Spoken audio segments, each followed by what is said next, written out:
Hello hello hello, कैसे हैं आप सब दोस्तों। सीए फाउंडेशन का रिजल्ट 29 जुलाई को आ रहा है। हमारा अंदाज़ा, हमारी एस्टिमेशन और हमारी कैलकुलेशन बिल्कुल सत्य साबित हुई। अब 29 जुलाई को जो आपका रिजल्ट आ रहा है उसके लिए आप सबको बहुत बहुत शुभकामनाएं।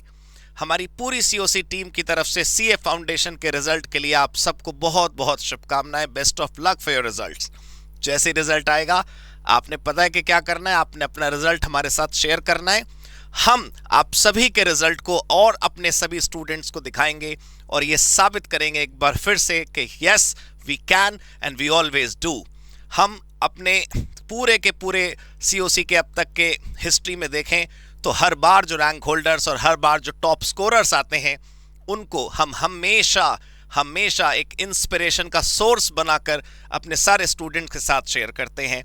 आप सब भी अपना रिजल्ट हमारे साथ शेयर करिएगा। Best of luck for your result.